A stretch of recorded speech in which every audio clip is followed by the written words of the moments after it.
एक ऐसा देश जहां एक पिता कर सकता है अपनी ही बेटी से शादी। जी हाँ दोस्तों, सही सुना आपने। हम बात करने जा रहे हैं आज बांग्लादेश के बारे में। तो चलिए दोस्तों, आज इस रोमांचक सफर पे चलते हैं और जानते हैं यहाँ के बारे में कुछ अनोखे फैक्ट्स। तो दोस्तों हेलो, सलाम एंड सत श्री अकाल। कैसे हैं आप लोग? स्वागत है आपका हमारे YouTube चैनल ऑसम प्लानर पे। आज हम आपको लेकर चल रहे हैं एक ऐसे देश की शहर पे जो किसी जमाने में भारत का हिस्सा हुआ करता था। लेकिन उससे पहले अगर आप हमारे चैनल नए हैं तो चैनल को सब्सक्राइब करके बेल आइकन को दबाना ना भूलें, ताकि हमारी कोई भी वीडियो आपसे मिस ना हो।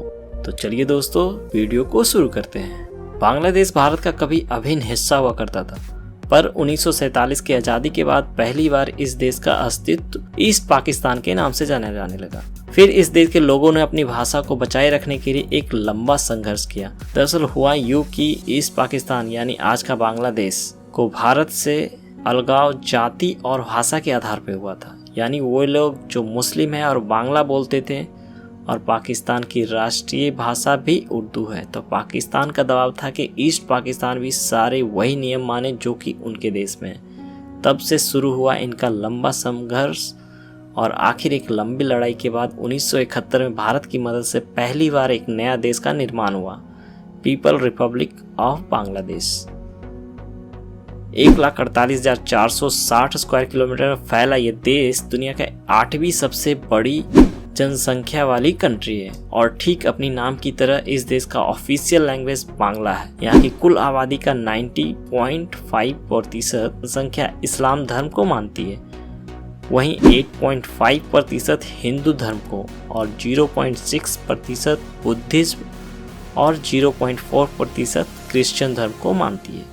इस देश का मुख्य शहर है ढाका, जो कि बांग्लादेश की राजधानी भी है। यह शहर यहाँ का सबसे बड़ा शहर भी माना जाता है। यहाँ की मुद्रा टाका है, जो कि भारत के रुपये से थोड़ा कमजोर है। 1 रुपये लगभग 1 रुपये 17 पैसे बांग्लादेशी टाका के बराबर है। क्षेत्रफल में ये हमारे कई राज्यों से छोटा है, पर यहाँ की जनसंख्या कई बड़े बड़े देशों से भी ज्यादा है। ये मोस्ट डेंसली पॉपुलस कंट्री है। पॉपुलेशन बढ़ने की एक वजह यह भी है कि यहाँ हर पुरुष को लगभग 2 या 2 से ज्यादा शादियाँ होती है। अब शादियों की बात हो रही है तो हम आपको ये भी बता दें दोस्तों कि यहाँ चाइल्ड मैरिज का चलन चरम सीमा पर है। यहाँ पर हर 3 शादियों में से 2 शादी चाइल्ड मैरिज होती है। आपको जानकर हैरानी होगी कि यहाँ की कई जगह एक पिता को अपनी ही बेटी से शादी कराया जाता है। वजह यह है कि बीवी की बात प्रॉपर्टी पर बेटी का बराबर हक हो। इस कारण से कई लड़कियों को अपने बाप के साथ ही घर बसाना पड़ता है। आश्चर्य की बात यह है दोस्तों कि ये शादी यहाँ पे लीगल मानी जाती है। वहीं समलैंगिक रिश्ते यहाँ घोर दंड पात्र है। समलैंगिक रिश्ते यहाँ कानूनी रूप से अमान्य है और इसके कारण जेल की हवा भी खानी पड़ सकती है। वैसे कहने को यह भी कहा जाता है कि बांग्लादेश सबसे गंदा रहने वाला देश है। एक रिपोर्ट की माने तो बांग्लादेश में सफाई यहाँ की जनसंख्या की तुलना में बिल्कुल ना के बराबर होती है। यही कारण है कि यहाँ के लोगों का रहन सहन काफ़ी बदतर हालत में है और यहाँ के लोगों को इन कारणों से काफ़ी मुश्किल का सामना करना पड़ता है। सिर्फ गंदगी ही यहाँ की लोगों की परेशानी की वजह नहीं है, एक बहुत बड़ी वजह है जिसके कारण हर साल बांग्लादेश की लाखों की संपत्ति का नुकसान होता है, और वह है बाढ़।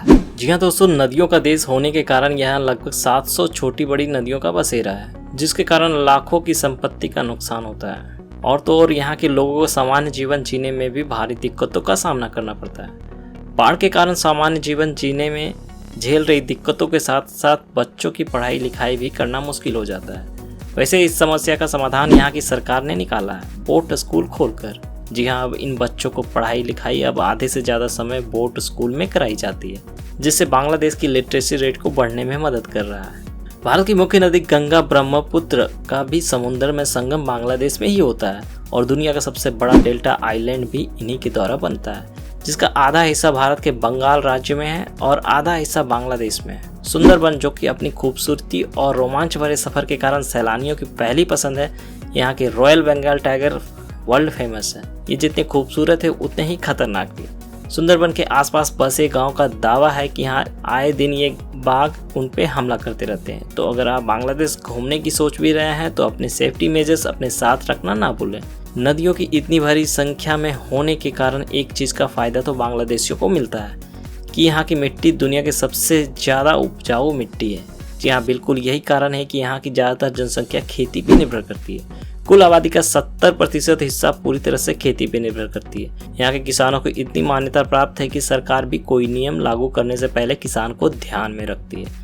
बांग्लादेश रिटेल कपड़ों के मार्केट में सबसे तेजी से उभरता हुआ एक देश है। जी हाँ दोस्तों, चाइना के बाद रेडीमेड कपड़ों का सबसे बड़ा कारखाना बांग्लादेश में ही है। हो सकता है आप जो ब्रांडेड कपड़े पहनते हो उनका निर्माण बांग्लादेश में किया गया हो। ये भी बांग्लादेशी के आय का एक मुख्य स्रोत है। वैसे अगर आप बांग्लादेश में हैं और आपको कोई फ्लाइट पकड़ने जाना हो तो आप अपने तय समय से 4 घंटे पहले निकलें। बिल्कुल सही सुना दोस्तों, दरअसल बांग्लादेश में आए दिन लंबे जाम लगते हैं। यहाँ की ट्रैफिक की तुलना में सबसे निचले स्तर पे आते हैं। इंटरेस्टिंग टॉपिक के साथ, तब तक के लिए शुक्रिया। खुदा हाफिज, गुड बाय।